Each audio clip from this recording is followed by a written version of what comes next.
Bismillah, alhamdulillah, wassalatu wassalamu ala rasulillah. I think right now, judging on the time we have, I wanted to forward on to talk about types of magic. And in types of magic, you can go into a lot of detail and you can say insanity and breaking up between husband and wife and love and many different types of detail.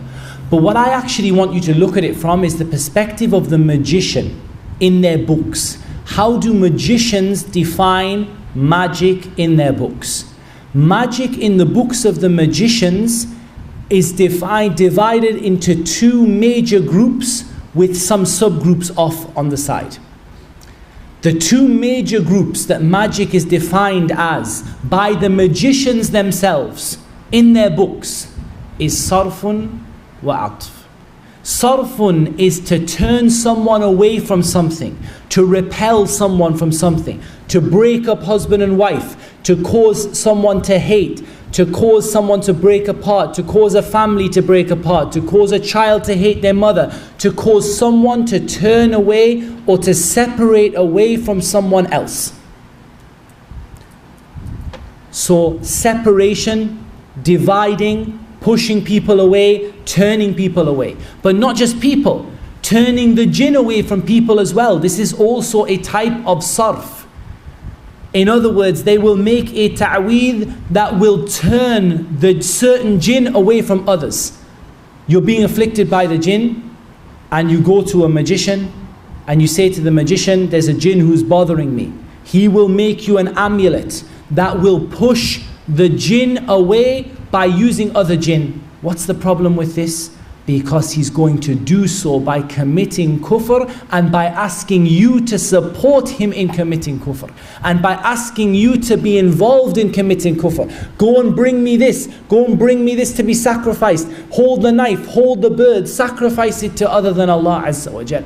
So you would lose your dunya and your akhirah if you had agreed to do so. But my point in this is that this separation or the magic of turning away that the magicians talk about, we are not just talking about separating between husband and wife, between children and their parents, but between also separating and pushing, repelling things, pushing things away from them, pushing the jinn away, pushing people away, pushing things away, separating. Atf is the opposite. Atf is all about bringing things together. Bringing things together. And this is the second major type of magic that is mentioned in the books of the magicians. And yes, you can subcategorize it into causing love and into bringing families together and causing, and supporting conception and all of these other things you can do. But essentially, what is atf? It's about bringing things together. And bear in mind that magic brings no good. But that the magician will encourage the jinn to bring two people together who hated each other. Or a woman has divorced her husband and he's gone to another woman. What will the magician do? He will make a charm for repelling the new wife from the first husband, and another charm, or integrate into the charm, bringing the old wife back together with the husband. So we have the magic that is to do with repelling and pushing away, and the magic that is to do with bringing things together. Bringing things together that were once apart, healing rifts that were once built, and they bring no good. They bring nothing but evil. This thing that they bring, it does not come with any good. It doesn't end up with a happy family. It ends up with all of them separated. Because Allah Azza wa Jal said, وَلَا يُفْلِحُ السَّاحِرُ حَيْثُ أَتَى. The magician will never be successful. He will destroy all of the families, even when he's trying to bring people together, or it will work for a limited amount of time. How often do we see people go and get a ta'weez from a magician and they say, oh, I had relief. The jinn left me, I feel so much better. Give them a year, give them 6 months, give them 2 months, they'll be back again. It didn't work, it's gone back, it's worse than it was before. Because the shayateen, ba'duhum awliya'u ba'd. They are helpers of each other, supporters of each other. They say, come on, you've made them happy for a while, now come on, let's join up and let's make them really miserable. It doesn't bring any good. The other types of magic that are mentioned in the books of the magicians specifically, magic to repel, magic to bring together, magic to protect the magician from the jinn. And this is a kind of sarf and atf as well. It's a kind of repelling and bringing together. That's why I said these are supplementary categories, is that what they will do is bring jinn to them, which are so-called protectors, and push away jinn from them that are there to harm them. Does it work? We just saw the guy whipping himself on the video. We heard the story of the magician who lives in a bathtub full of feces. وَلَا يُفْلِحُ السَّاحِرُ حَيْثُ أَتَى. The magician will never be successful wherever he goes. From the types of sihr that is mentioned in the books of the magicians is medicine. Sihr that has a medical purpose, to fix something that went wrong, or to sort of undo something medically. And this is mentioned. And again, this is more like a kind of bringing together, that they will bring the jinn. If someone has a bad heart, they will bring the jinn into the person to try to steady the rhythm of the person's heart. And وَلَا يُفْلِحُ السَّاحِرُ حَيْثُ أَتَى. The magician will never, ever, ever be successful.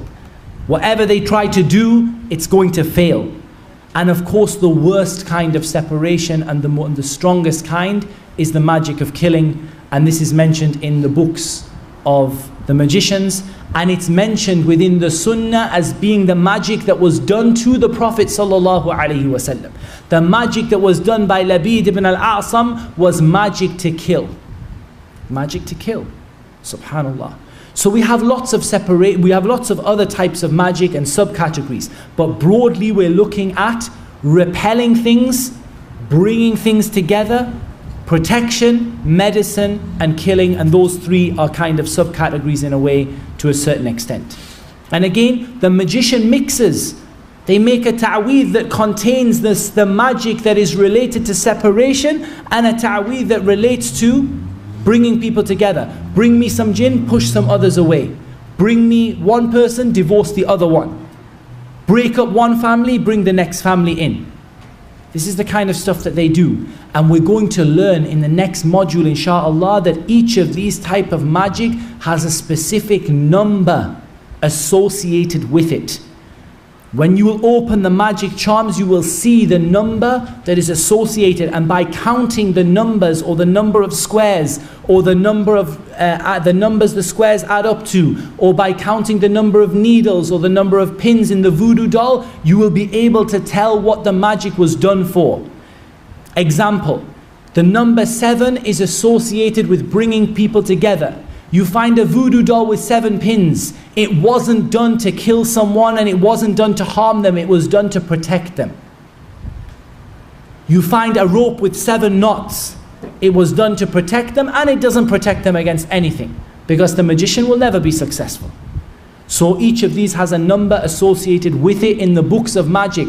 We went with our Shaykh Adil al-Muqbil to Cornwall, to the Museum of Magic. Subhanallah, we found the same numbers, the same information, the same categories with the magicians in Cornwall as the magicians in Saudi Arabia. And we saw videos from Indonesia, and the same numbers with the magicians in Indonesia, and the same in Africa, and the same in South America. Kufr is one religion, ya ikhwan. Kufr is one religion. And you can divide it, if you like, into this and this and this, but kufr is one religion in the end of the day. There are 2 religions. There is Islam and there is disbelief. The magicians cooperate. بَعْضُهُمْ أَوْلِيَاءُ بَعْضٍ. They cooperate with each other in this field. We've talked quite a lot about how one becomes a magician, and we've shown you a good number of the videos. I would like to show you a couple more that I think it's a good idea for us to show now. One regarding fortune telling. I'm going to just pop this over here. And this one is all to do with fortune telling. So it's showing, and this is in Cornwall, we took the video, it's showing the instruments that are used for fortune telling. Look what is written above the pan on the top left corner. It's a pan with a mirror in it, and they use it as a reversed mirror for you to see your future in the mirror, and you don't see anything of the future, and they simply mix the lies that they hear from the heavens. But this pan, what is written around it? Jibrail, Mikael, Israfil, Azrael. Go and open any taweez from the taweez of the Muslims, and this is in a non-Muslim museum, it's written in English. Gabriel, Michael, Azrael, Israfil. The names of the angels are written around exactly the same as the ta'weez that your so-called sheikh gives you from the masjid. Exactly the same. The fortune tellers. The mirror, they're supposed to show you their future in it. There's a pan in the bottom corner. That pan is for burning the coals. And they throw the coals down, and whatever the picture the coals make, they tell you what is going to be in your future. They use it to find things that have got lost. They ask the jinn, where is this car that was stolen? And so what they do is, they bring ashes, they burn paper, or they burn charcoal, and they mix the ashes up, or they read in the tea leaves, and they say that this has happened. This is a type of sihr, ya ikhwan. This is a type of sihr that the Prophet ﷺ said, whoever goes to a fortune teller, and he does not believe in him, he doesn't accept it, he goes just to see what he's going to do, his prayer is not accepted for 40 days. You read your horoscope just for a laugh, your prayer is not accepted for 40 days. You go to watch a magician on stage, just let's see, we don't believe in it, alhamdulillah, we're Muslim. Your salah is not accepted for 40 days. And if you believe in him, فَقَدْ كَفَرَ بِمَا أُنزِلَ عَلَى مُحَمَّدٍ sallallahu alayhi wasallam. He disbelieved in what was revealed to Muhammad. If you believe in the fortune teller, you disbelieve in what was revealed to Muhammad sallallahu alayhi wasallam. If you read it for entertainment, your prayer is not accepted for 40 days. And this same thing, ya ikhwan, from the English museum, from the same place, the same people. You want to see what a magician does? Let's have a look at this video of what this magician does. Let's have a look at, first of all, this thing that you can see here. I'm going to pause it. I'm just going to pass it across. It's very difficult to see. It's very bright on my screen and it's a bit dull on the monitor. But here, what is here is there is a stone. And written on it is what? The same stones that are mentioned in the Harry Potter book, found being used by magicians to come close to the shaitan. The same stones that are used in the books of Harry Potter that they mention, the stone of life and the same stone description used by the magicians to come near to the shaitan. So you want your children to become magicians? You let them watch Harry Potter. They'll learn a great deal about how to disbelieve in Allah subhanahu wa ta'ala. But that's not what I wanted to show you more than anything from this video. What I wanted to show you is, and I hope we can see it, and subhanAllah, it's actually, Allahumma musta'an, it's not befitting to show in a masjid. And subhanAllah, we only complain to Allah Azza wa Jal. I will try to take away some of the worst of it. But this is the use of fahisha, the use of filth and immorality and sexual intercourse to come near to the shaitan. And I'm going to try to find, if I can, in this video, there are pictures of male genitalia that the magicians use in coming near to the shaitan. These are some of the idols of the shayateen that they use to come near to the shaitan, some of the faces of the shayateen that they make to bring themselves near to the shaitan. And likewise, on this same display, there are these, here we go, these images of male genitalia that they use to insert into somebody as a part of the magic. These people they don't, like Allah says, لا يرقبون في مؤمن إلا ولا ذمة. They don't respect iman, they don't respect your family, they don't respect anything. The only thing these people respect, the only thing they do is to worship the shaitan and to disbelieve in Allah Azza wa Jal. Can you imagine that when you go to that so-called pious person to give you a ta'weez, he puts the ta'weez inside of an image of a male genitalia and he uses it for what he uses it for. And don't think that he uses it on women either. From Aleister Crowley, that we know that Aleister Crowley said, this magician, that he said, I didn't become a magician until I practiced homosexuality. They're not content with zina. Zina is for people who might repent. For a magician, it's not zina, it's incest, it's homosexuality, it's child abuse. This is what magicians do. They have no limit. لا يرقبون في مؤمن إلا ولا ذمة. There's no limit to, there's no degree of respect, there's no limit for what the magician will do. And you know, in some ways, you know, subhanAllah, some of this stuff, some of the worst stuff, you couldn't show it in a masjid. It's that bad. You could not show it in a masjid. Subhanallah, what they would do, pictures of naked women, and they would write Allah where the genitalia of the woman would be. And these pictures are here on the computer, but we're not going to show them in the masjid because we are shy to show this image in the masjid. A picture of a naked woman, and where her genitalia would be is written the name Allah. From a magician who may not have even been a Muslim. As in, may not have even attributed himself to Islam or known Islam. But all of the magicians, when they hear about Islam, they know how to practice their magic in disgracing the Quran and so on and so forth. Let's just have a quick look at a magician in a cave who is practicing his magic and what he does.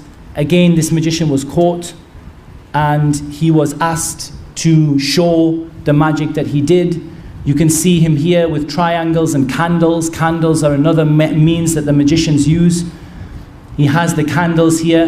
He has circles. He's going to sit himself inside the circle and he's going to burn the candles in order to come close to the shaitan.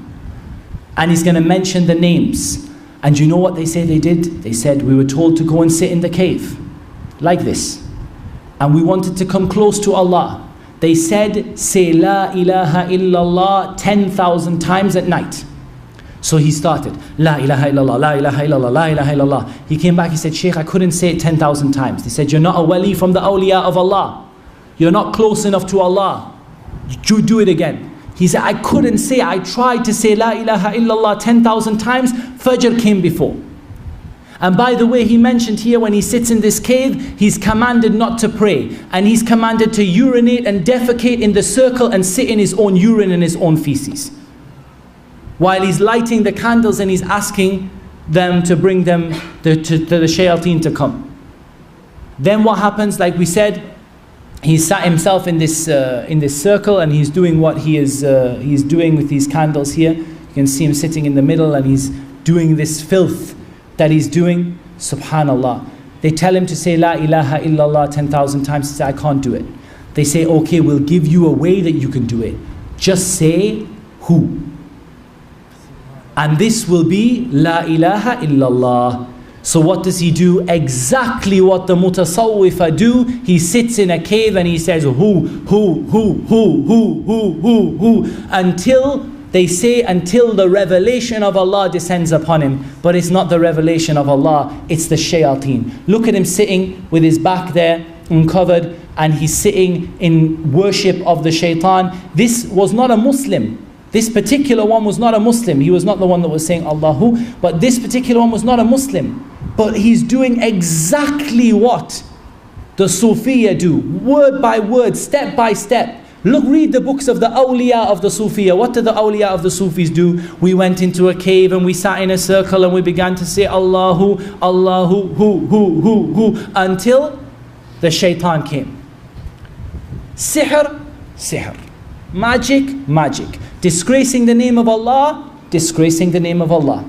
And if we want to just have the ultimate one, and wallahi, this is, I suggest if you have a weak stomach that you don't watch this, because this is some of the so-called awliya of Allah. See what they do. Have a look and see what this guy is going to do. The first thing, he's bringing a miskeen who is possessed, and the sheikh is going to cure him by the evil that they do. He's putting a sword into his face. He's just stabbed him in the face with a sword. The sheikh, the so-called pious sheikh, has stabbed this man in the face with a sword. Look at this miskeen man. And this so-called pious, look at them, they're Muslim, they're wearing their Muslim clothes. These people are people who say that they are Muslim. Look at what he's going to do to him. It's not enough. He's got a problem in his stomach. So he's going to stab him in the stomach with the sword. He says he's so pious that he can stab the jinn. And he stabs him in the stomach and in the face. And of course they use a very thin blade that doesn't obviously cause they don't have the ability to heal him. They just use such a thin blade that he misses the major organs, so it doesn't kill him. And then they're reciting over him and they're saying, if he stays like this, the jinn will be cured. Subhanallah, look at what we do. We sit and recite the Quran over a person. Look at what the mutasawwifah, this is one of the major shuyukh of the Sufis. Look at what he does.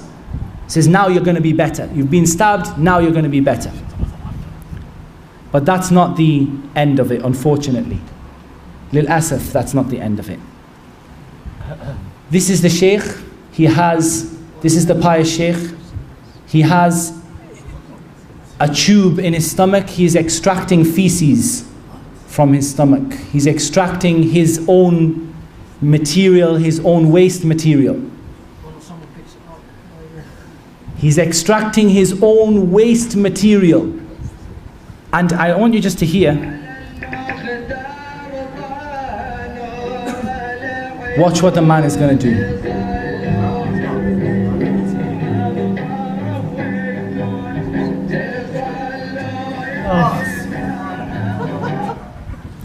Wallahi ya ikhwan, this is the reality of the magician. Yeah, he ate it. This is the reality of the magician. This is the holy man from the mutasawwifah, the holy man who is from the greatest awliya of Allah according to them. He takes out feces from his own stomach and the people eat his feces. And they say that this is a wali from the awliya of Allah Azza wa Jal. And the magician does what he does and they come close to the people. Wallah, kufr is one religion, no matter whether they attribute themselves to Islam or not. And remember, it's not enough for the magician to do shirk. It's not enough. Don't make this clear in your mind. It is not enough for the magician to do shirk. The magician has to get the other people to do shirk. Why is that so-called wali such a powerful, so-called powerful sahir? Why? Because look how many followers he has. Look how many people he misguides. How many Muslims come to him for help. That's where he gets his strength from. Not from himself, but from him encouraging other people to worship other than Allah Azza wa Jal. This is about, in reality, this is not the worst of the videos that we have. But we had to set a limit to what we're willing to show here. But there are worse and worse and worse, and some of you will have seen it. Waliyadu billah. And it's absolutely unbelievable. What we're going to do now is we're not even going to take a break. We're just going to fall straight into the final series or the final part, which is regarding the amulets and the talismans and the magical symbols. And we're going to try to, if you like, educate you guys regarding what the amulets and the talismans actually mean and what each of the things in them signify, bi'idhnillahi ta'ala.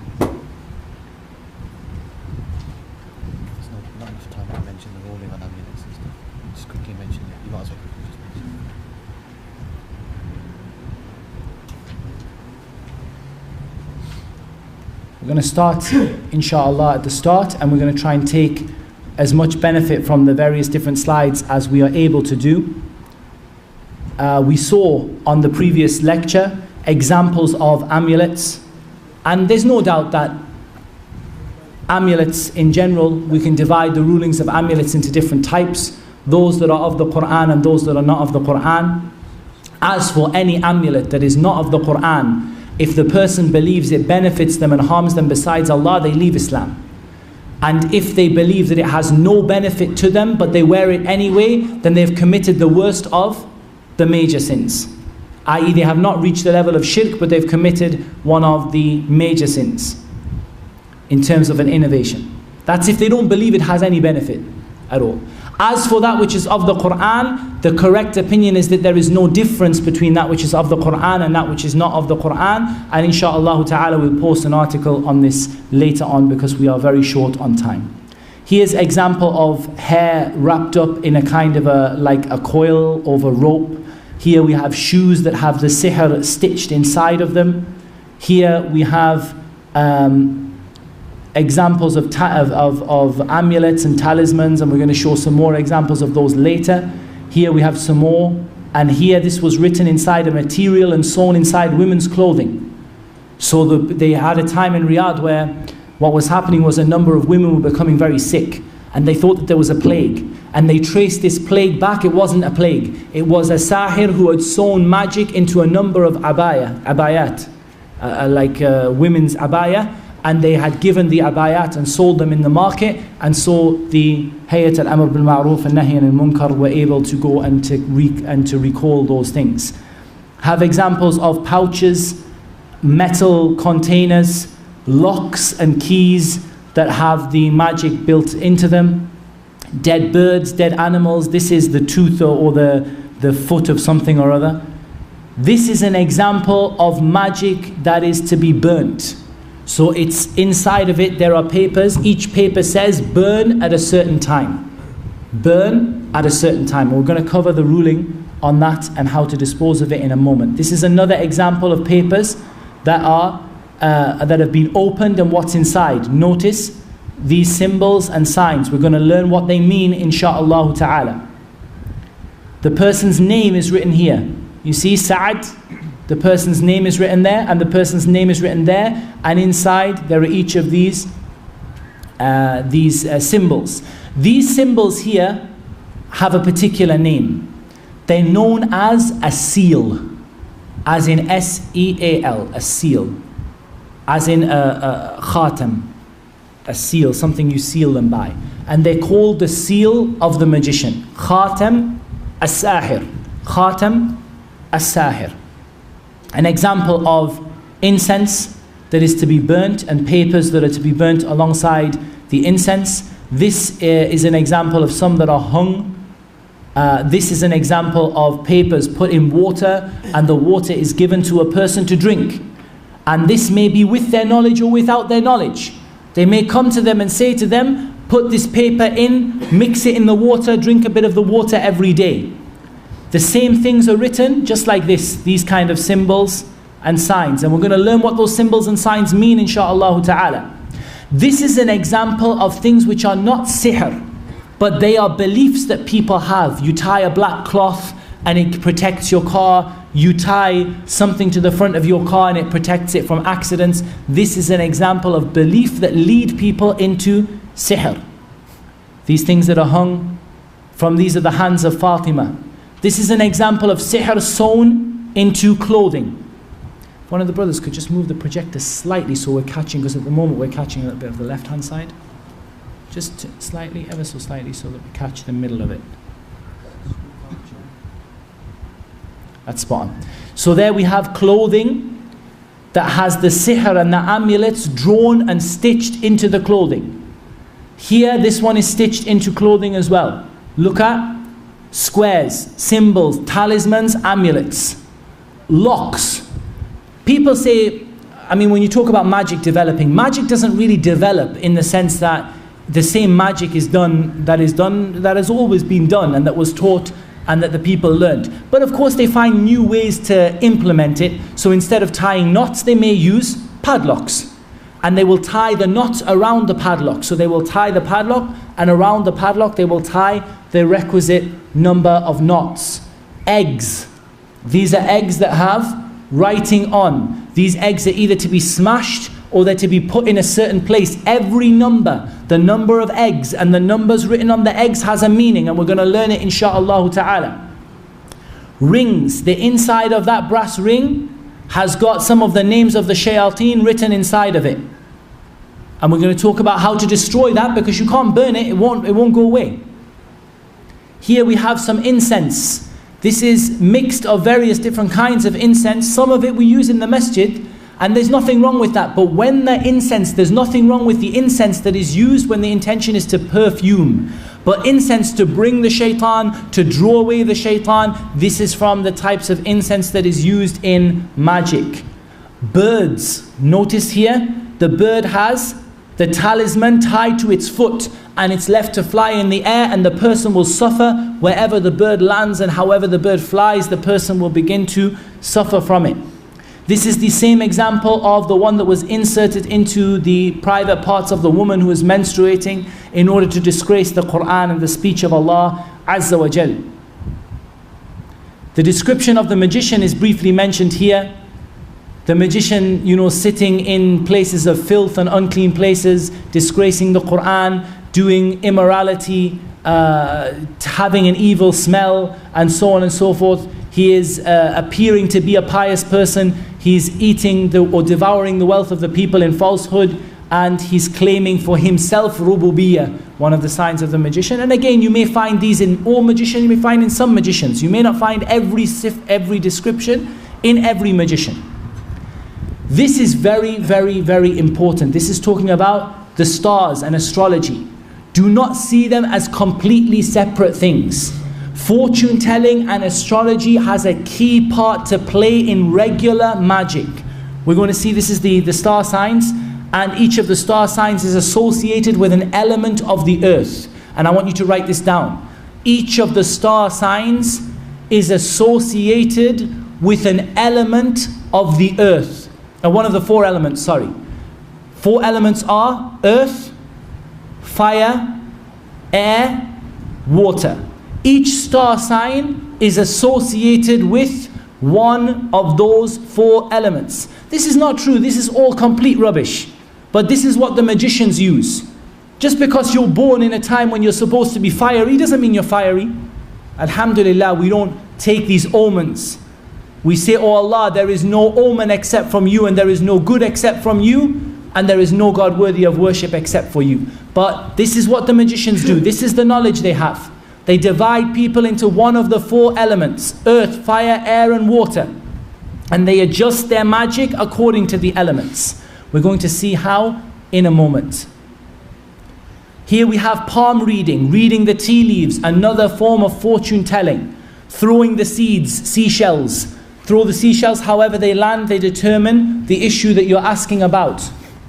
Date seeds and likewise cardamom seeds. Using them, they throw them, they look at how they make the pattern, and they tell the future from it. Reading sand, pictures in the sand, pictures in the ashes. They burn coal, and they throw the coal over the person, and how it appears, they then say, yes, this is going to happen to you, and that is going to happen to you, and they lie. The candles, white, red, and green. These colors are very significant. They use them regularly. Red associated with love, associated with bringing people together. Bear that in mind. Red is associated with love and with bringing people together, because we're going to cover that in a moment. Yeah, they have white and they have green. These are the star signs according to how the magicians divide them into fire, water, air, and earth. So they divide 3 into fire, and 3 into water, 3 into air, and 3 into earth. These are some of the beliefs people have, the hand of Fatima and so on and so forth. It's not magic in of itself. And this is very important, because many of the amulets you're going to see are not going to be magic of themselves, but they are going to be a means to seek nearness to the shaitan and a means to weaken the person's iman. This hand of Fatima does not contain sihr by the meaning of the word, but what it contains is a belief that this hand will protect you besides Allah Azza wa Jal. Once you believe that, you're open for any magic to attack you, because you no longer have your shield of Tawheed. Here we have some stitched into some fur and material and various other different things. Right, now we begin to understand how the magician writes the amulets. The first thing, guys, I want you to write down: not every magician can write. Not every magician can write and calculate. There are magicians who do things the literate way, and magicians who do things the illiterate way. Okay? So there are magicians that do things by writing, and magicians that do things the simple way, the village way, like they call it. They call them village magicians here in England, the witch of the village or the witch of the town. They don't write, but they have alternatives to the writing. And the alternatives are based on the same system. Here, brothers, you can see a table. And I'll just mention the table quickly to you so that you can, if you don't have it, you can sort of keep it in mind. Alif is equal to 1, Ba is equal to 2, Jim 3, Dal 4, Ha 5, Waw 6, Zai 7, Ha 8, Ta 9, Ya 10, Kaf 20, Lam 30, Mim 40, Noon 50. Sin 60, Ain 70, Fa 80, Sad 90, Qaf 100, Ra 200, Sheen 300, Ta 400, Tha 500, Kha 600, Dhal 700, Dad 800, Dha 900, Ghain 1000. We'll inshallah show you a copy of this later on. Don't worry about it, inshallah. What do the magicians do with this? Why am I telling you this for the first time? I'm not telling you so that you get all amazed about what the magicians do, or so that you say, oh, at least now I have a backup career if my existing career fails. No. I'm telling you so that you can understand what these things mean. These taweez, these circles with these numbers in, what they mean. This is what they mean. What is your proof, O Muhammad? Are you reading books of the magicians again? No, no, no, no, no. My proof is from Ibn Abbas radiyallahu anhuma, that Ibn Abbas said, there are a people who write abajad, alif ba jim dal, abjad hawaz, abjad hawaz, hutti kallim. There are a people who write abajad. Look at the knowledge of Ibn Abbas. Look at how he understands. A people who write abajad. They write abjad hawaz, hutti kallim. And then so on and so forth. So the first row, abjad hawaz, hutti kallimn. People who write abajad. What do they do with abajad? They look up in the stars. What did he say? ينظرون في النجوم ما أرى من فعل ذلك له عند الله من خلاق. I do not believe that this person has any reward in the sight of Allah Azza wa Jal for anything that they do. Subhanallah. What is this action Ibn Abbas is describing? Abjad, and then looking at the stars. This is the essence of what the magicians do to perform their magic. Ibn Abbas understood the essence of what the magicians do to perform their magic. What do? The first thing they do is they take your name, and what do they take along with it? Your mother's name. Your name and your mother's name. Your name and your mother's name. And between the two they write bin, ba, noon, not ibn, bin, ba, noon. Girl, boy, they don't care. Magicians don't recognize male and female in this regard. Everyone, male or female, they write bin, ba, noon. So they write your name, bin, and then your mother's name, whether you're male or female. What do? For each letter, they calculate its value. For each letter, they calculate its value. So bin, for example, I think is 52. And they add that on, they add them all together and they come up with a number. So let's just look as an example of someone who doesn't exist. Muhammad ibn Aisha. Muhammad ibn Aisha. Someone get their phone out, get their calculators out. Muhammad ibn Aisha. Muhammad, they take the meme. Where's the meme on there? 40. Put 40 down. Then they take the ha, 8. It's 48. Then they take the meme, that's 40, so we have 88. Then they take the dal, and that's 4, which gives us 92. Then they add 52 for bin. Okay? So now we have 144. Then they take Aisha, Ain, 70. Alif and Hamza, they do exactly the same. So 1 for the A, 1. Okay, so 71. And then they take the Hamza again, another 1. A-I, Hamza again, another 1. And then they take the Sheen, which is 300. And then they take the Ha, Ta marbuta, which is the Ha, which is 5. Anyone add those up? 521. Add that to 144. Do we say 144? What do you get? 665. So the number that is produced by the magician for Muhammad ibn Aisha, 665.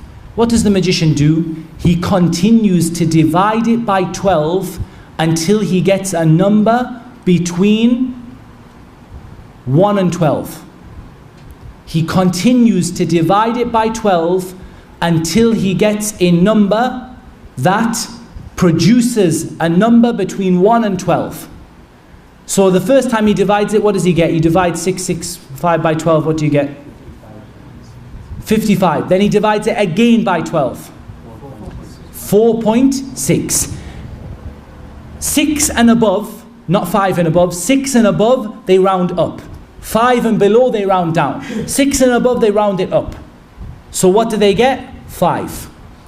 So here we have this miskeen person who the person is going to do sihr on them. He has the number 5. And then they go back to the chart of the elements. And they begin to count.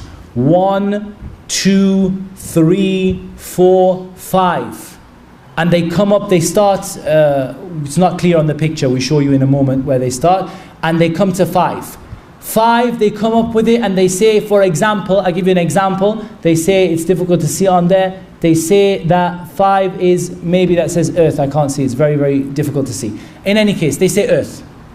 What are they going to do when they come up with earth? Who knows? What are they going to do when they come up with earth? What are they going to do with the taweez? Bury it in the ground, bury it in the grave, bury it in the soil. This was found buried partially in the soil. Why is it buried in the soil? Because the calculation of the person it worked out as was turabi, someone who was a soil person, an earth person, or in the sand or in the grave. If they're a person of fire, what are they going to do with it? Put bukhur, put incense and burn it. If they're a person of water, what are they going to do with it? Put it in water, in the sewer, in the toilet, in the water, in the sea, in the river. If they, and so on and so forth. If they're a person of air, what did we see in the previous videos? The bird, or hang it on a tree so that it blows in the wind. This is the action of the magicians. And I'm just giving you a brief overview. There's more to learn than that, but that gives you a brief overview. This set of numbers is very important for deciphering the ta'weed. You can open the ta'weed, and the numbers refer to names, and they refer to names, and they refer to letters. So we can take these corners that have the numbers in, and we can say the first number that we have is the number 1. So this is a number 1 is an alif or a hamza. And then after that, these are somewhat difficult to read because we were arguing over what the numbers were. We have what I think is an 8. So we have a ha, or it may be a 6, which is a wow. And then they have at the front what looks like a 7, which is a zai. So they have here zah or zaw, depending on whatever they're writing. These are names of the shayateen that they come to see close to the shaitan in. Every ta'weed, take this number chart, start decoding it. Sometimes there are number charts that are different from this one. We're going to look at some of them, but as you learn, you'll learn more. Don't go around asking people for their names and their mother's names so you work out whether they're buried in the earth. They'll think you're a magician.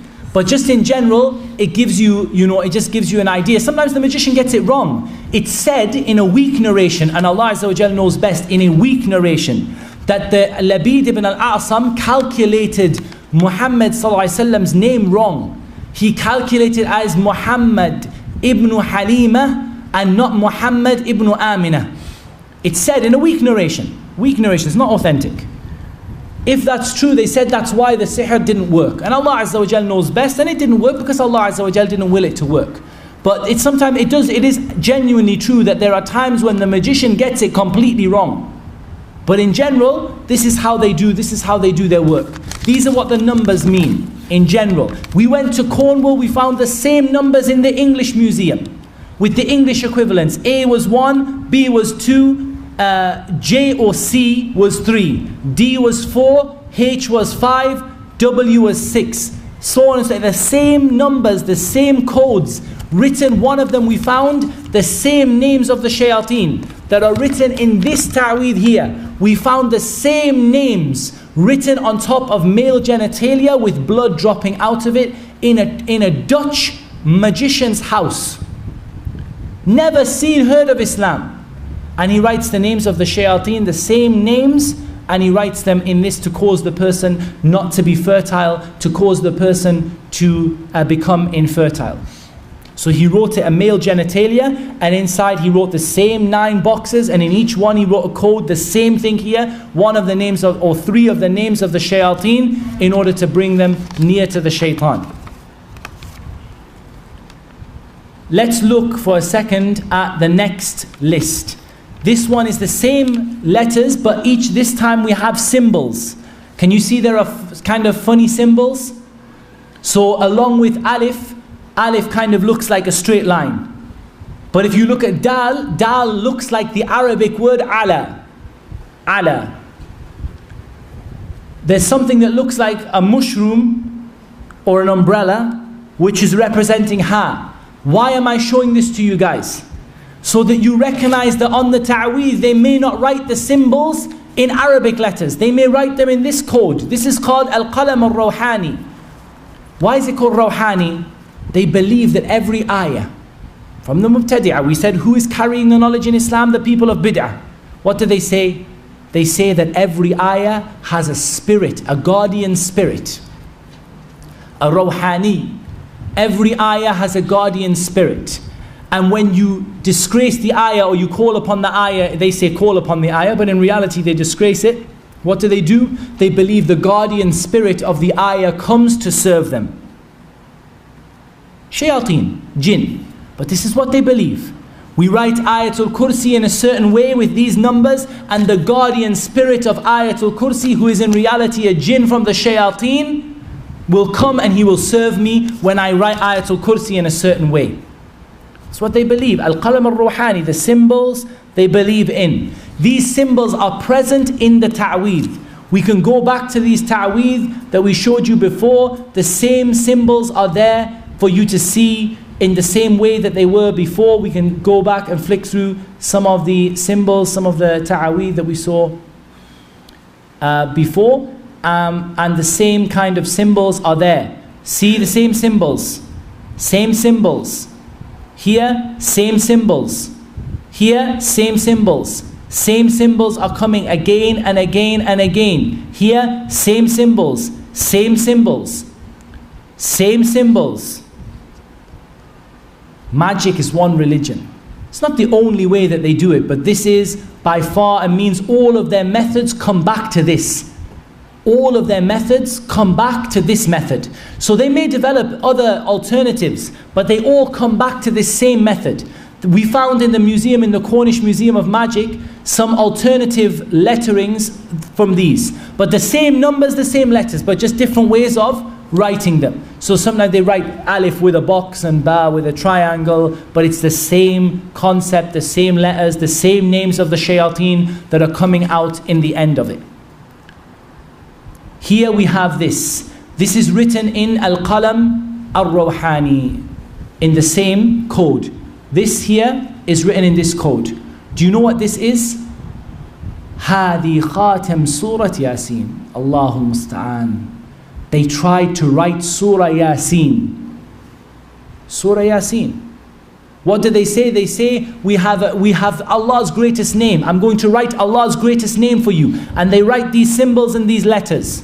And they say, this is Allah's greatest name. It's not Allah's greatest name, it's the shaitan's name. And it's not none of his names are great. This is Surah Yasin. Surah Yasin. And they have written Surah Yasin so that you read it from left to right. It reads, each box is a word from one of the ayahs of Surah Yasin. And it says, the top one says, if we do just the left hand corner, it says, فَمِنْهَا, and the bottom one says, وَمِنْهَا يَأْكُلُونَ. The same decoding we just did, same thing. If you were to take your time to decode it, this one would say, فَمِنْهَا, and this one would say, وَمِنْهَا يَأْكُلُونَ. Who memorized Surah Yasin can tell me what the missing word is?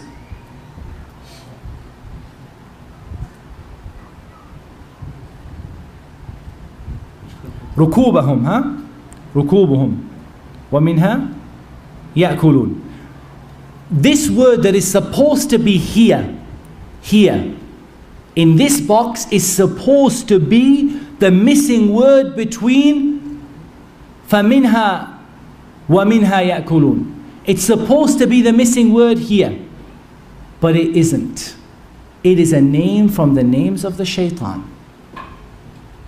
And I can't remember what this one was. It was something really, really weird. وَجَدَدَدْ وَجَدَدَدْ فَمِنْهَا وَجَدَدَدْ وَمِنْهَا يَأْكُلُونَ. Why? Why would a magician write this? What is he doing? What does every magician do? Disgrace the Quran. He's disgracing the Quran by inserting words. You say, how can you disgrace the Quran by inserting words? وَإِذْ قُلْنَا دَخُلُوا هَذِهِ الْقَرْيَةِ فَكُلُوا مِنْهَا حَيْثُ شِئْتُمْ رَغَدًا وَدَخُلُوا الْبَابَ سُجَّدًا وَقُولُوا حِطَّةً نَغْفِرْ لَكُمْ خَطَايَاكُمْ وَسَنَزِيدُ الْمُحْسِنِينَ. What did Allah Azza wa Jalla say to Bani Israel when we said enter into the village and eat from it wherever you wish, and enter the door in prostration and say hitta? And some of the ulama, they say hitta means wipe out my sins. What did Bani Israel say when they went through the door? Hinta. Hinta. Instead of hitta, they said hinta. What's the difference between hitta and hinta? One letter.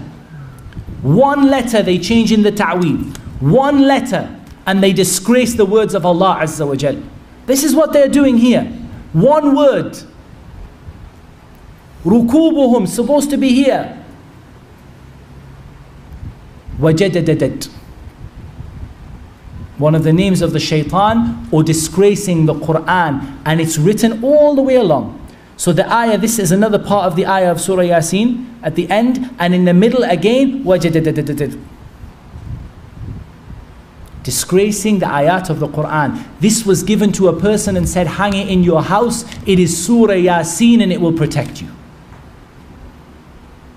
Now we come on to the most common form of magic to repel.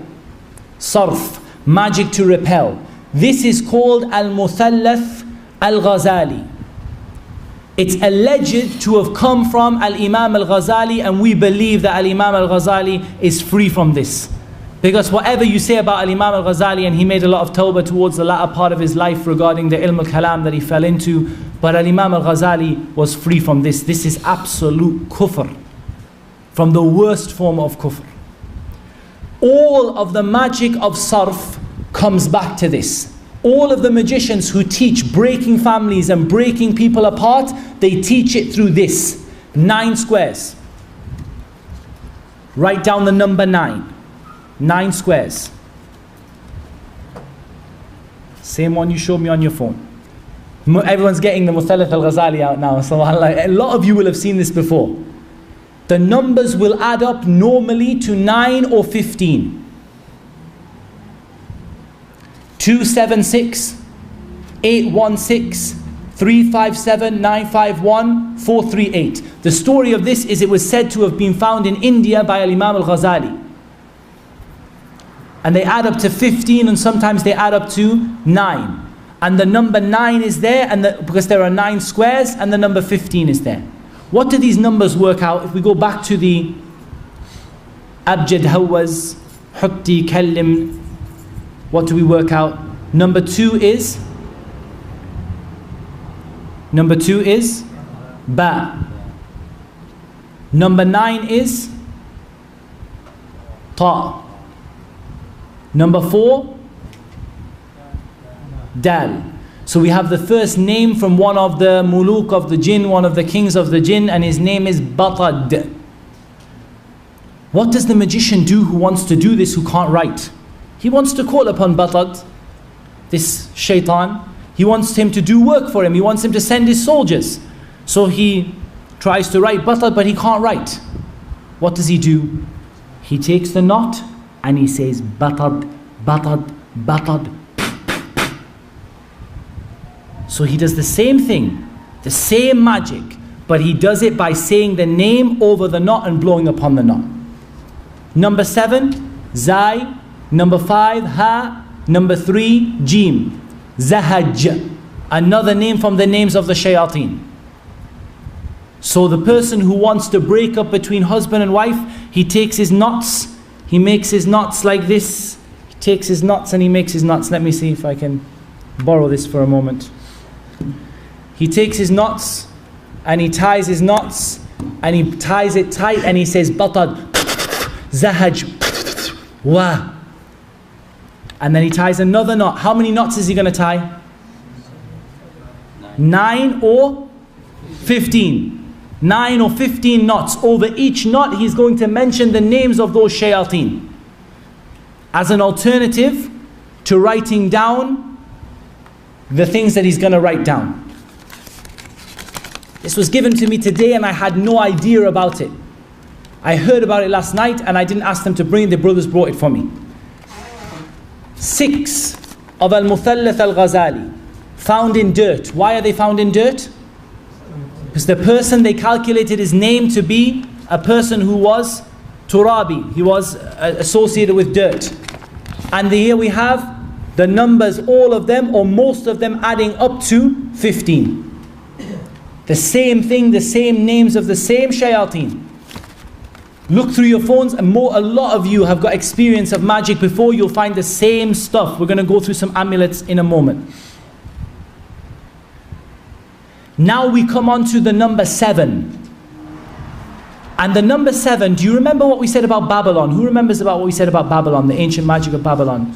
The 7 stars of Babylon. These are the 7 stars of Babylon. And again, each of the 7 stars of Babylon has a symbol, and each of the symbols corresponds to a letter from the Arabic language. So what does the person do who wants to do the sihr, who he can't write? He says, ahtam fashad, ahtam fashad, ahtam fashad, and he blows on the knots. وَمِن شَرِّ النَّفَّثَاتِ فِي الْعُقَدِ. You will see these in your ta'weez. Go through your phones on all the ta'weez that you have. If it was done for protection, bringing people together, causing you to love someone, you'll find on it ahtam fashad, or the numbers that calculate to ahtam fashad, or the symbols that calculate to ahtam fashad. Same symbols, same system. There are 7 symbols, 7 stars of Babylon. Each one of the symbols represents one of the stars. And each one of some of the kings or the leaders of the jinn has what? A name that corresponds to one of the 7 stars of Babylon. MashaAllah. They don't stop, subhanAllah. They named themselves after the 7 stars of Babylon. So that when you want to call upon them, you can call upon all 7 or you can call upon one of them. وَيَدْعُونَ مِن دُونِ اللَّهِ مَا لَا يَنْفَعُهُمْ وَلَا يَضُرُّهُمْ. They call upon other than Allah that which doesn't benefit them and it doesn't harm them, subhanAllah. Look at what they do. So here they have these symbols and these characters here. And the characters they meet, so you have Lam, Mim, Qaf, Fa, Nun, Jim, Lam. That's another alternative lettering. And you'll see that in a moment, what it corresponds to. So here we have these names of these shayateen. The first name of the shayateen is, and I can't pronounce them, Lat Hatil. That's the first one. The second star of Babylon, the shaitan who has taken his name after it, is Hat Hatil, Hat Yatil, Hat Batil, Ha Hat Tatil, Hat Latil, Ha Tatil. And all of the numbers and the letters calculate to the same table of letters, the same symbols, and it's the same names of the shayateen. So you open up a ta'weez and you see Lahtatil, Qahtatil, Mahtatil, Tahtatil. It was done to preserve somebody, to make someone love somebody through the 7 stars of Babylon. It's not complicated, ya ikhwan. These people are stupid. It's not complicated, but they have their system. And wallah, I said to you, ikhwan, we took Shaykh Adil al-Muqbil hafidhahullah to Cornwall. And the same thing in the English magic in Cornwall, the same thing. The same names, the same stars, the same symbols. We said, where is this from? He said, it's from a village in Devon. Not from the Arabian Peninsula. Latatatil or whatever his name is. He has a presence in a village in Devon from a people who grew up in Christianity, and some of them were pagans. Subhanallah. Kufr is one religion. So here is the table of these shayateen and the letters they write. So when you find these broken up letters are not just random. They're intended to spell one of the names of the shaitan, or they're intended to give you numbers, and the numbers calculate to a number related to sihr. And they're written inside of a seal, a khatam. Might be a triangle, might be a circle, might be a square. We're going to develop this and look at it in a moment. This is an example of putting it in a well, putting it in the sea, and they did this in Jeddah, subhanallah. They dredge the sea in Jeddah after every Hajj.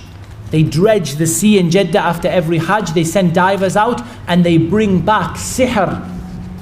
I don't know if I can even play it. They bring back, not from here, but I might play it for you in a moment. They bring back sihr, piles and piles and piles of sihr. People came to Hajj and they put sihr in the sea in Jeddah. Why? Because they want to get closer to disgracing the word of Allah Azza wa Jal. I want to do it in Makkah. I want the people of Makkah to feel, I want the shayateen to appreciate how much I hate the religion of Allah Azza wa Jal. In the air, on the foot of a bird, tied to a pole, tied to a tree. Of course, I asked the Shaykh regarding the ignorant magician, the one who can't write. Does he do earth and air and water? Perhaps the shaitan tells him where to put it, and perhaps he doesn't do it at all. Some of them will just put everything in the ground because they're not learned. The ones who are more learned, they will try to make their sihr more effective by putting it in the place where it affects the person. And all of it is batil, all of it is lies. We're not earth and fire and water. Allah Azza wa Jal created us from what He created us from, and it is known, and Allah subhanahu wa ta'ala is the one who knows how the people are affected and afflicted. But the magicians, this is the belief that they hold. Now we have some numbers, ya ikhwan. The number of knots, or the number of pins, or the number of eggs, or the number of stars, or the number of whatever else they have, or the number of squares, or the numbers that add up, or the letters that add up to numbers in the squares. What is each one for? How is each one done? We said that 7 was related to the 7 stars of Babylon, was done to protect. 9 was done to harm, to drive people away, to break up between husband and wife. 11 was done to kill. 11 was done to kill. 3 was done for medicine. Medicinal purposes, and usually for the sahir himself, he has a bad back, so he ties 3 knots, 3 numbers, 3 letters, which works out to the name of one shaitan made up of 3 letters and 3 numbers. It's all interlinked. 5 to protect the magician from the shaitan, and it doesn't protect him from anything. And 15 we said is the same as what number? 9. 15 is the same as 9. So if you find the taweez, let's count.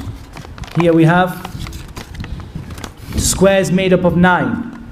And we have all sorts of little pictures and squares made up of 9, and each of the numbers either add up to 9 or they add up to 15.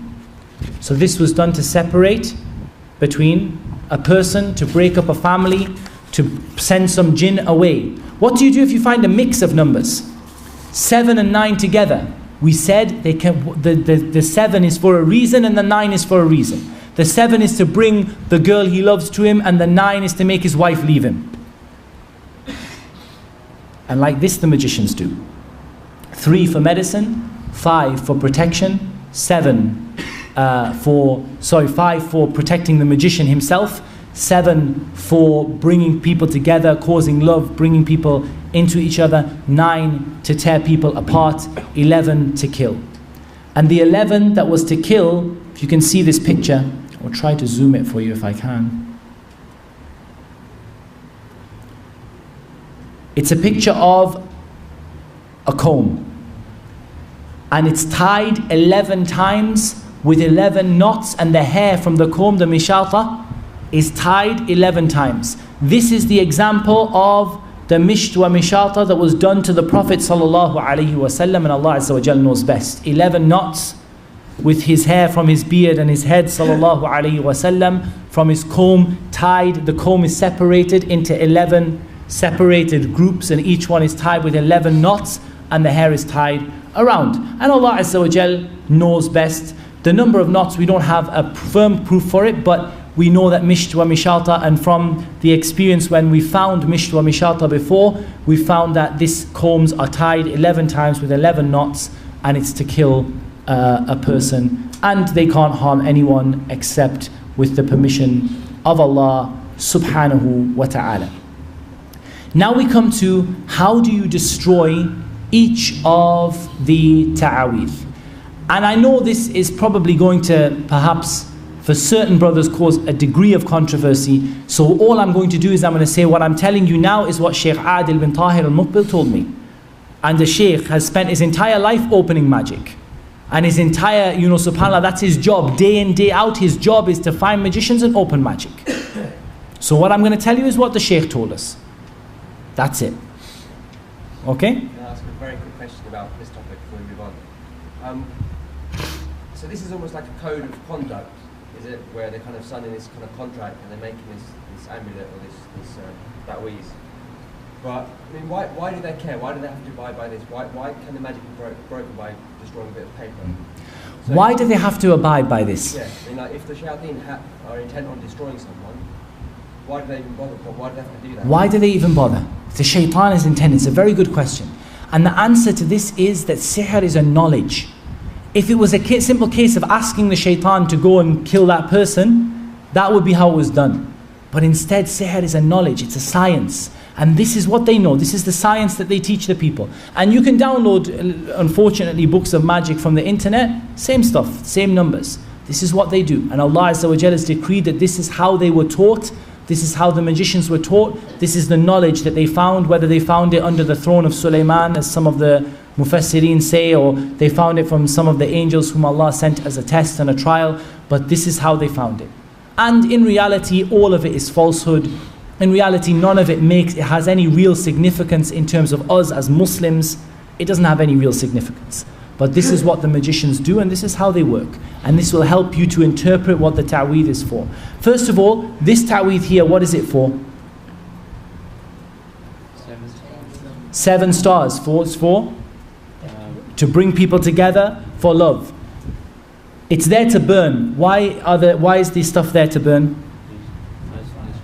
The person is supposedly fiery, according to the magician, yeah?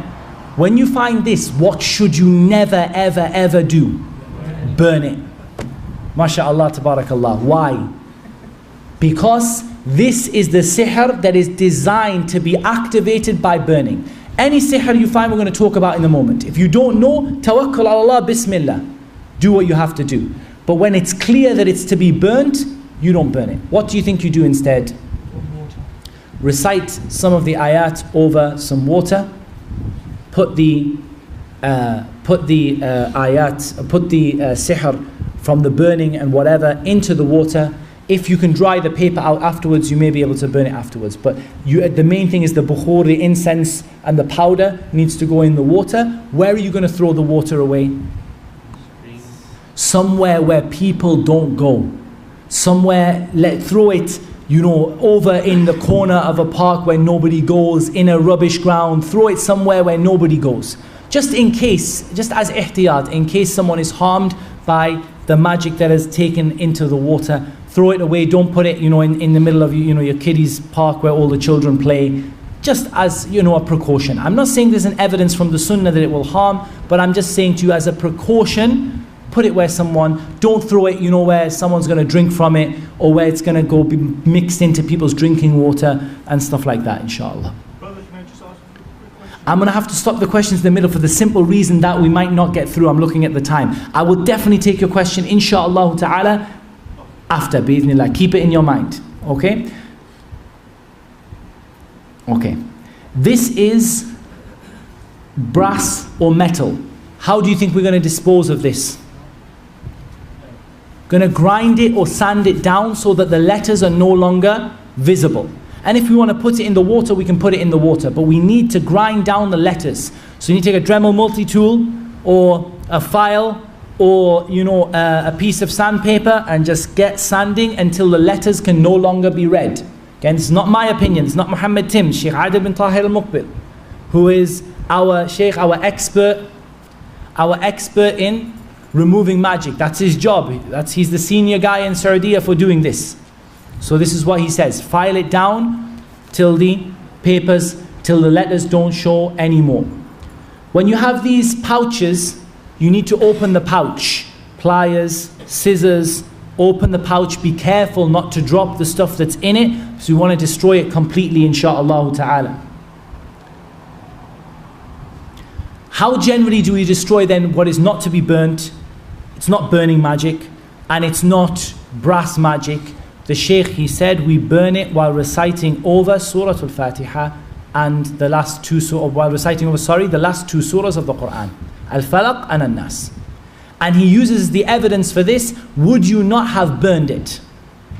I asked the Shaykh, and again I'm repeating you what the Shaykh said. I said, Shaykh, we have some of our beloved brothers who perform Ruqyah, and they say don't burn the taweez, because the magic may afflict you and people don't know what to burn and what not to burn. The Shaykh said, هَذَا جَهَل وَبَاطِل. He said, this is ignorance and falsehood. That's what the Shaykh said, not me. That's what the Shaykh said. You guys do what you want. That's what the Shaykh said. I'm only repeating what the Shaykh said. He said, this is ignorance and falsehood. So he said it is to be burned, and he used the hadith in Sahih Bukhari and Muslim from the hadith of Aisha, would you not have burned it? And no doubt some of our mashayikh and our ulama, from our mashayikh we love fi sabilillah, they say not to burn it, and they say just to put it in the Ruqyah water. My advice to you is to follow the opinion of Shaykh Adil. And you guys, you know, at the end of the day, I'm not meaning disrespect to anyone, okay? People advise not to burn it. Alhamdulillah, they have their evidence and they have a reason behind it. But my statement to you, Aisha radiallahu anha said, would you not have burned it? The Prophet said, Aisha, don't. He didn't say, Aisha, what do you mean burn it? You're going to harm the people. He just said, no, I didn't burn it because Allah Azza wa Jal saved me from the effects, and it was broken through the Ruqyah that the Prophet was done upon him, and the reading that Jibreel did and what the angels did, and so on and so forth. It's very important that you also be aware of what you are burning or what you are putting in water, whatever you're doing with it, that you be aware of it. If it has things like menstrual blood on it, you're not going to recite and blow the Quran over it. So you're reciting and blowing. Bismillah, قُلْ أَعُوذُ بِرَبِّ الْفَلَقِ مِنْ شَرِّ مَا خَلَقَ وَمِنْ شَرِّ غَاسِقٍ إِذَا وَقَبَ وَمِنْ شَرِّ النَّفَّثَاتِ فِي الْعُقَدِ وَمِنْ شَرِّ حَاسِدٍ إِذَا حَسَدَ. You can blow at the end of the surah or after every ayah. Some of the narrations suggest, and they're all weak, but they suggest the Prophet ﷺ blew after every ayah, and some of them suggest that he blew after each surah. In any case, you blow. As soon as you see menstrual blood, feces, you're not going to read the Quran over it. You're going to put it into the water and clean out the feces. If it's the Quran, rose water, something, you know, nice smelling, to remove the feces from it, and then you're going to dry it out and you're going to burn it. Or for those people who dislike doing so, and we're going to, you know, give them their due respect, then we're going to say to them that this is you know, for them to do. They're going to leave it in the water. But at the end of the day, you need to remove the impurities. You don't take a sanitary towel that has menstrual blood in and say قُلْ أَعُوذُ بِرَبِّ الْفَلَقِ. You don't disgrace the Quran like that, okay? As soon as you see that, you clean it, you separate the papers, you put it in the water. The other thing you need to put in the waters for certain are things where the ink is soluble, okay? When the ink is soluble, the ink it like disintegrates in water, put it in the water and make the ink wipe away, wash away, throw the water away and burn the paper if you wish to do so. You know, and I, like I said, I have mentioned that, you know, that we have some of our beloved brothers who do Ruqyah, who don't burn, and they don't advise to burn. My advice and my strong feeling and my practice and what I've always done and advised the brothers to do is to burn everything on the condition that it is not there to be burnt, as in it contains bukhur or it contains incense, or on the condition that it's not soluble ink. The soluble ink you're going to put in the water first. And then the water as well. Falaq and Nas. If you want to read Al-Fatiha, Ayatul Kursi, it's okay. But ideally, Falaq, Nas. Falaq, Nas. This is what was sent to the Prophet ﷺ to break the magic that was done to him, alayhi salatu wasalam. So this is a brief introduction, really. And we've seen a number of different things. What I want to do now is to show you some of the ta'weed that Brother Abu Ibrahim has collected.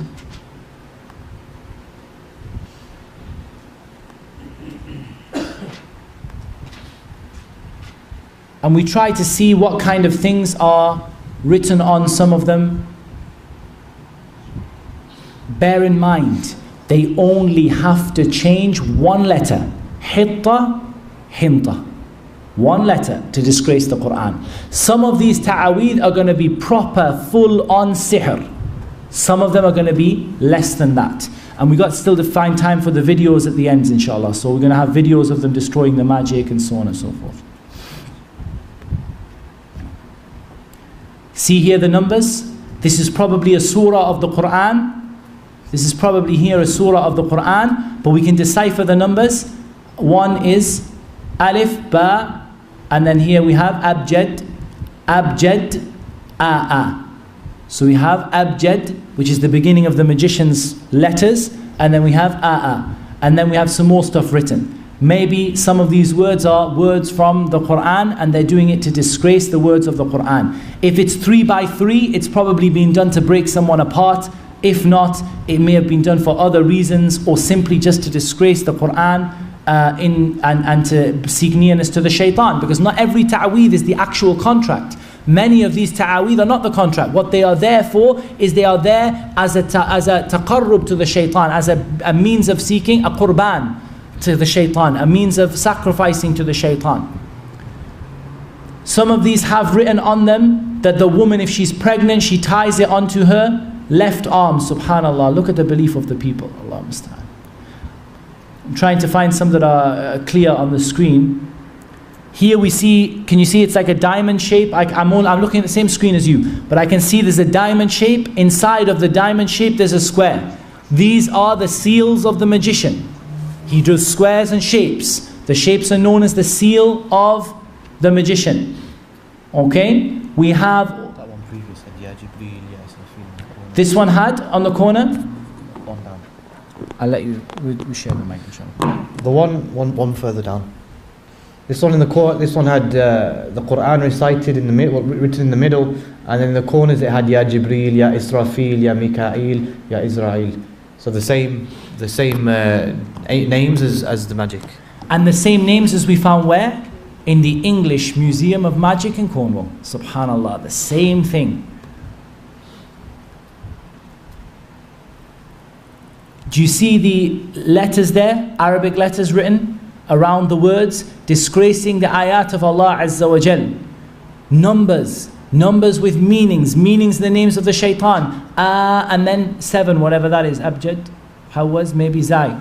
Here, and you have all of these names. They can be ayat, they can be names of the shayateen. You can decode them yourself, you can calculate them. Maybe the magician used a different system. You can find the system, you can work it out if you need to do so. Why would you need to do so? In general, you just want to get rid of it. But for times you want to do so. Why? To prove to the miskeen who comes to you and says, this is Ismullah al-A'zam. This piece of paper is Allah's greatest name. The brother Abu Ibrahim, he mentioned the story of the Queen of Sheba. The Ifrit who offered to take the throne was beaten by who? Who took it instead? Who brought the throne instead of the Ifrit? A man who was given knowledge of the scripture. What knowledge of the scripture was he given? The Mufassirun say he was given the knowledge of Allah's greatest name, and he made dua by Allah's greatest name, and the throne appeared. So he made dua, and the greatest name of Allah, and Allah Azza wa Jalla knows best, is Allah, or as some of the scholars say, Al-Hayyul Qayyum, or Allahu la ilaha illahu, Al-Hayyul Qayyum, according to the difference of opinion amongst the scholars in this. And it seems the strongest is that the name Allah is Allah's greatest name. But they will tell you, I have a secret. Ismullah al-A'zam, Allah's greatest name. It was passed to my children, my grandfather, and he passed it to me, the awliya of Allah. This writing here, this squiggle is Allah's greatest name. It's not Allah's greatest name. Open a book, Aleister Crowley, names of the demons that I seek help from. The same name that he says is Allah's greatest name is in the book of Aleister Crowley under names of demons that I seek help from.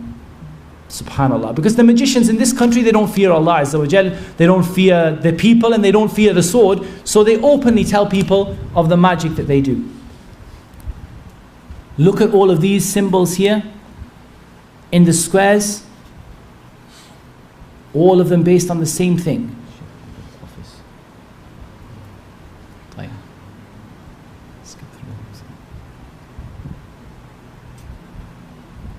It's very dark, otherwise you could see there's a lot of these. All of these letters, they are not done without meaning. They have numbers. Work the letter backwards to the number. So here, take the letter and calculate the letter backwards to the number. Add the numbers up. They probably add to a number that refers to what the magic is being done for, or they refers to the name of the shayateen, or they are breaking up the ayat of Allah letter by letter. So Qul huwallahu ahad, they write qaf, and then they write lam, ha, waw, hamza, ha, dal. They intend something different. They say, look, Qul huwallahu ahad. What they mean, the qaf is a name of a shaitan that begins with qaf. And the lam is the name of a shaitan that begins with lam. And they write their names in it. But they say, look, Qul huwallahu ahad. This is why we don't have these ta'weez, ya ikhwan. Look at the state of what these people do, subhanAllah. And there are loads and loads of them. Here, look at the stars. What was this one done for? Tell me straight away, look at this and tell me what it was done for. There is bringing people together in there because the stars are there, potentially. I'll tell you the story behind this. This amulet was, it's actually much longer. It was about actually 6 foot long when we, it was all folded up, but we took what we could. It was actually 6 foot long when we unfolded it. But this brother, he's a practicing brother, but his parents had gone to a magician, and this was to protect the house from shayateen, and it was also to bring the family members together. And when we destroyed this, after we destroyed this, the brother narrated to me that they would wake up in the morning and there would be blood smeared all over their doors and of the walls of the house as well. So this was more than likely the shayateen who was sent with this contract, or the shayateen that this was supposed to be protecting from, and who had been enforcing this. Once we had destroyed the amulet, then the shayateen were probably coming back to try and attack the brother and his family, and there was blood all over the walls, etc. Okay, we continue. Circles. How many can you see inside the circle? 9, box of 9.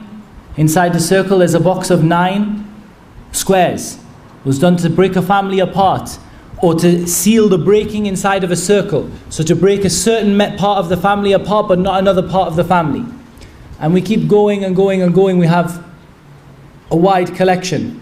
What I want to do in a moment is to go just to the videos to finish off, because the videos have some stuff in that you may come across. Are there any particular ones you want to cover? No. Okay. We'll go to the videos. There was one that last second which just says please. Why is that one? If I put it on my computer, we put it. They're so clear, subhanAllah, on the computer. Right? Those are the notes. This one which just says just straight please. Okay. I'm just going to pick a few to show you. This one here, you can see the writing is soluble ink. It's light pink, it's soluble ink, so it needs to be put in the water and washed off before you get rid of it. Okay, that's one. I'm just going to go back here and just see if I pick out some certain ones for you. This one here, you can see there, can you see the squares? 1, 2, 3, 4, 5, 6, 7, 8, 9. It's done to break up something, to push something away, to push somebody away.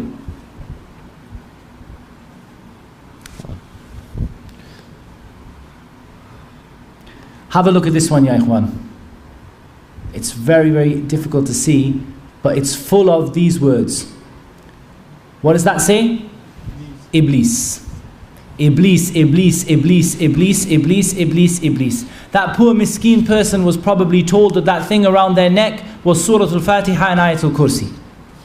I have Ayatul Kursi around my neck. It's my belief, it's Ayatul Kursi. Iblis, Iblis, Iblis, Iblis, Iblis. Subhanallah. This also looks like a noose, kind of.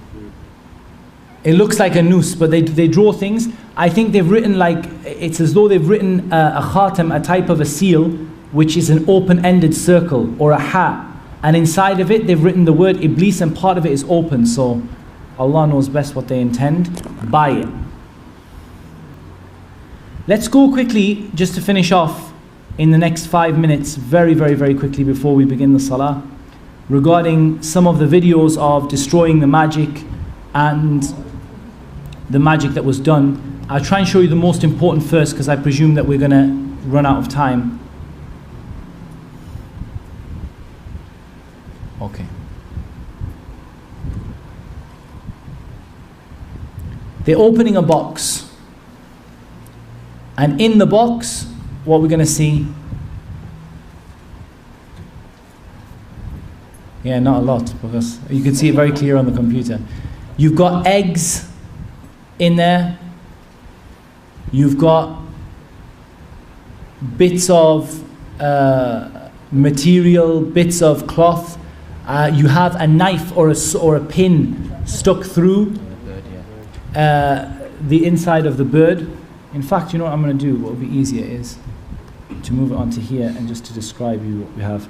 So we have a dead bird, and the bird, between the inside of the cavity of the bird and behind the wing of the bird, there is something stitched onto it.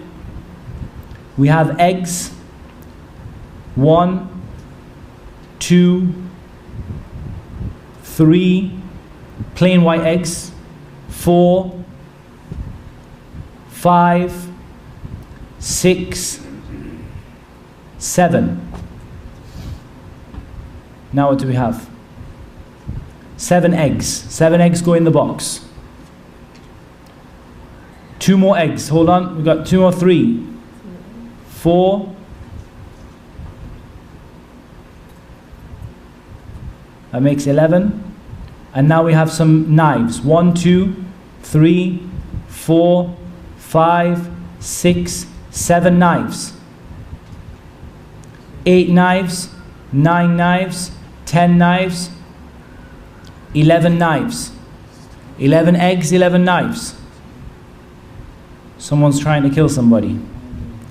Razor blades, sorry, pins, needles, not razor blades. 1, 2 razor blades, 3 razor blades, 4 razor blades, 5 razor blades, 6 razor blades, 7 razor blades,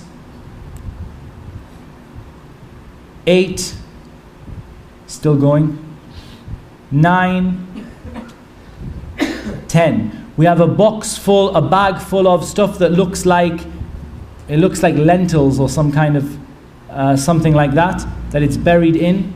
And they're still picking out razor blades to make up 11, and pins. Now they've got 11 pins. So how all the numbers match up together, okay?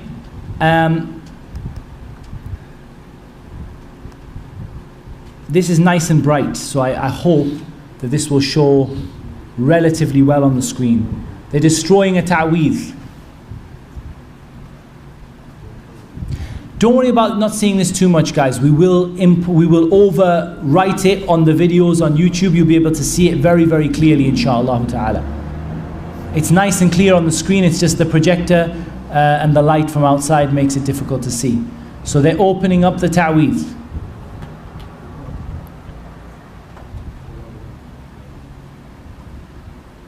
And all the time they're opening it up, what are they doing? قُلْ أَعُوذُ بِرَبِّ الْفَلَقِ قُلْ أَعُوذُ بِرَبِّ النَّاسِ, blowing on it, yeah? All the time. They're opening this pouch up. Many times, they said they couldn't open it up. Many times I've not been able to burn a paper. It will not burn. I doused it in petrol, set it alight, it wouldn't burn. Till you read Al-Falaq and An-Nas over it, and then it burns. These are little, I think, pieces of paper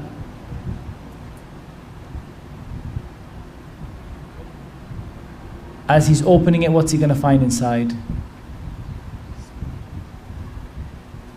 Start to see the khatam, the seal of the magician in there.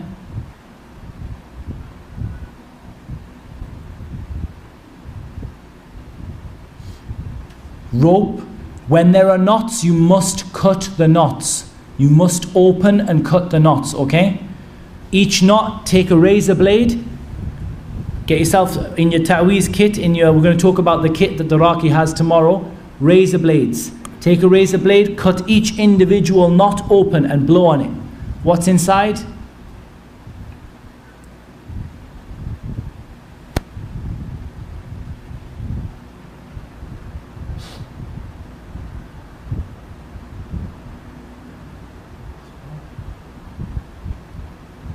And see all of the writing on there, and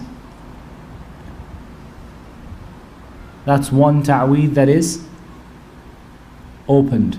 They have plenty of the examples in here. We're going to try and forward maybe to one more very quickly. This is them washing the soluble ink, saffron ink or whatever it is, sometimes urine. They're washing it in the bowl of water that's been recited upon, then they're going to dry out the paper and they're going to burn the paper. In general, guys, we have a lot still to cover, but it's now time for Salatul Asr, insha'Allah ta'ala. So what we're going to do is, bi'idhnillahi ta'ala, the whole videos will be obviously inserted for you. And tomorrow, insha'Allah, we'll see what we can do, obviously, about the projector screen. But, you know, inshallah, whatever we're able to do, we will do. And if not, then, inshallah, you'll be given the videos even on CD or something, or we can even give USBs or put them online somewhere, YouTube links or whatever, for you to watch them, inshallah, so that you can be aware of what you're seeing, bi'idhnillahi tabaraka wa ta'ala. And if possible, I'll over-translate them. I'll do voiceovers so you can hear what the person who is opening the ta'weez is saying. Tomorrow we have to talk one more theory topic about the evil eye, and then we're going to go on to introduction to Ruqyah, the Raqi and the family, the Ruqyah session, and we are trying to organize a live Ruqyah session bi'idhnillahi ta'ala for you guys with someone who does have an affliction or a problem, so that inshallah ta'ala you guys can get some real practical experience. And now that we've removed the fear of the shaitan with the permission of Allah Azza wa Jal from everyone, and nobody's scared of the jinn anymore, inshallah, there'll be no concern over you attending a Ruqyah session where some of the jinn will be also in attendance. Taib, inshallah. Let's break for Asr, inshallah, and we wrap it up there. Jazakumullahu khairan, ya ikhwan. You've been very, very patient. The weather hasn't helped. It's been lovely weather but difficult, and we ask Allah subhanahu wa ta'ala to accept it from all of us. Subhanakallahumma wa bihamdik, shadu an la ilaha illa anta astaghfiruka wa atubu ilayk.